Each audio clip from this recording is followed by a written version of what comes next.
आज मैं आपके लिए एक नया वीडियो लेकर आई हूँ जिसका टॉपिक है research hypothesis.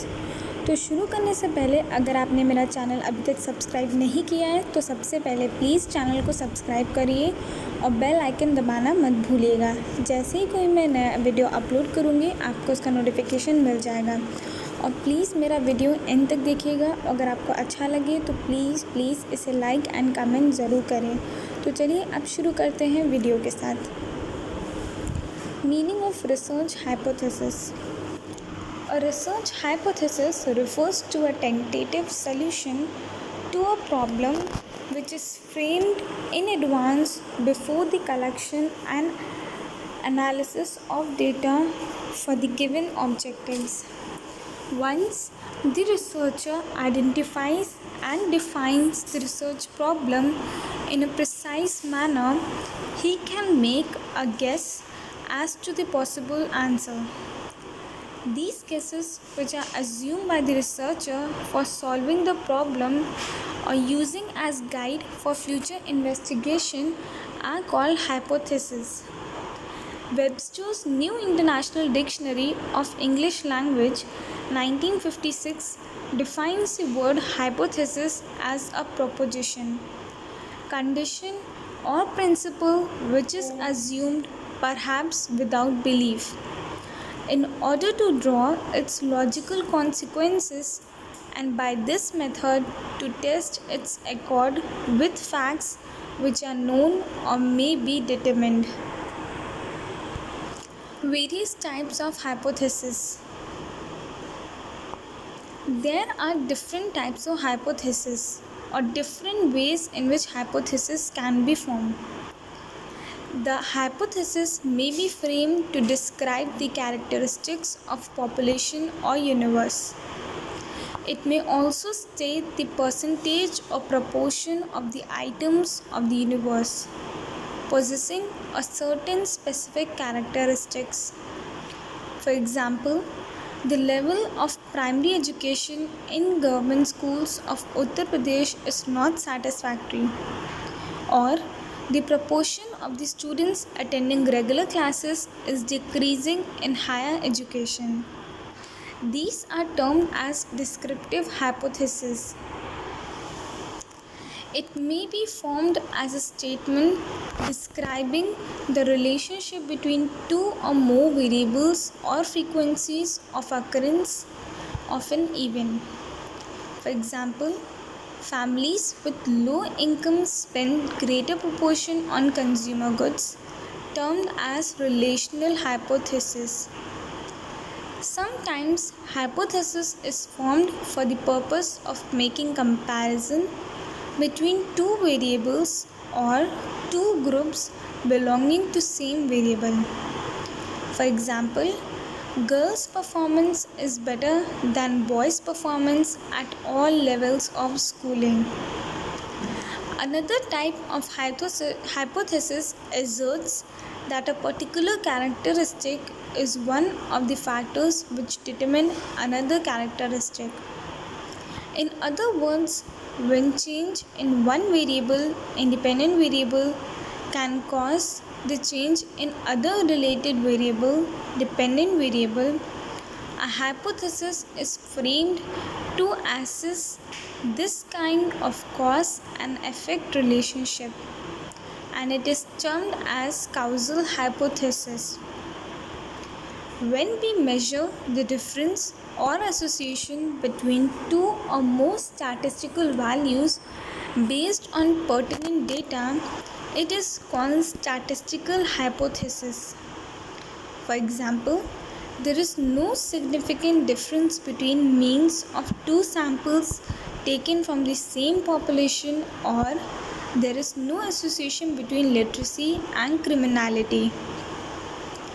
Sometimes a researcher is not very sure about the phenomenon in question, or there is lack of background information. In this case, he may take a hypothesis which is not very specific and it is subject to modification during conducting the research process. Such type of hypothesis is called working hypothesis. Essential of good hypothesis. A good usable hypothesis is the one which satisfies the following criteria. Number 1. Hypothesis should be empirically testable and able to deduce logical inferences. Hypothesis should be closest to the things observable, and it should enable a researcher to reach a correct decision. It should be conceptually clear so as to explain the concept and leaving no scope for ambiguity. The hypothesis must be specific but not in general terms. Procedure of testing a hypothesis. After having completed collection, processing and analysis of data, a test procedure has to be followed for determining if the null hypothesis is to be accepted or rejected. The test procedure or the rule is based upon a test statistic and a rejection region. The procedure of testing hypothesis is briefly described below. Setting up a hypothesis. The first step in hypothesis formation is setting up of a hypothesis. At the very outset, we take certain hypotheses with regard to related variables under the assumptions defined for the study. Generally, there are two forms of hypothesis which must be constructed, and if one hypothesis is accepted, the other one is rejected.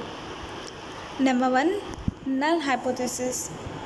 It is very useful tool to test the significance of difference. Any hypothesis concerned to a population is called statistical hypothesis. In the process of statistical test, the rejection or acceptance of hypothesis depends on sample drawn from population. The statistician tests the hypothesis through observation and give a probability statement. The simple hypothesis states that the statistical measures of sample and those of the population under the study do not differ significantly. Similarly, it may assume no relationship or association between two variables or attributes. In case of assessing the effectiveness of a literacy campaign on the awareness of rural people, we assume there is no effect of the campaign on public awareness. It is denoted by HO. Type 1 and type 2 errors. When two hypotheses are set up, the acceptance or rejection of a null hypothesis is based on a sample study. While we make a decision on the basis of the data analysis and testing of the significance differ, it may lead to wrong conclusion in two ways: rejecting a true null hypothesis, accepting a false hypothesis. Second step involved is setting up a suitable significance level. The maximum possibility of committing error, type 1 error, which we usually specify in a test, is known as the level of significance. Generally, 5% level of significance is fixed in statistical tests. This implies that we can have 95% confidence in accepting a hypothesis, or we could be 5% in taking the decision. The range of variation has two regions: acceptance region and critical region or rejection region. If the sample statistic falls in critical region, we reject the hypothesis as it leads to false decision. We go with H1 if the computed value of sample statistic falls in the rejected region. The critical region under a normal curve, as stated earlier, can be divided into two ways. Number 1, two sides under a curve, two-tailed test.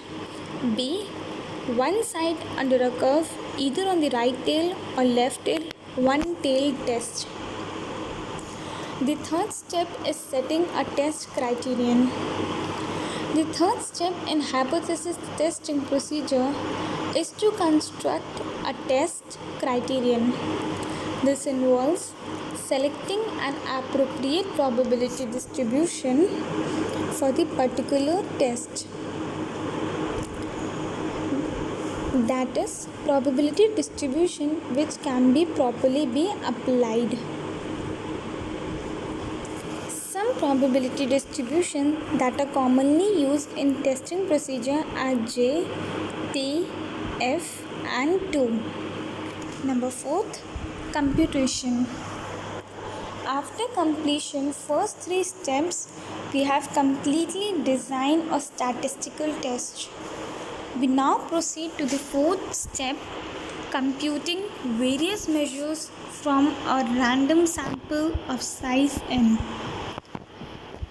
which are necessary for applying the test. These calculations must include the test statistic and the standard error of the test statistic, making a decision or conclusion. Finally, we come to a conclusion stage where either we accept or reject the null hypothesis.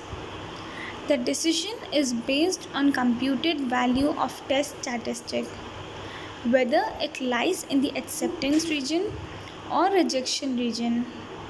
If the computed value of the test statistic falls in the accepting region, it means computed value is less than critical value. The null hypothesis is accepted. On the contrary, if the computed value of the test statistic is greater than the critical value, the computed value of the statistic falls in the rejection region and the null hypothesis is rejected. Thanks for watching my video till the end. Please like my channel, subscribe my channel and press the bell icon for further notifications. If you have any queries, please comment me in the comment sections.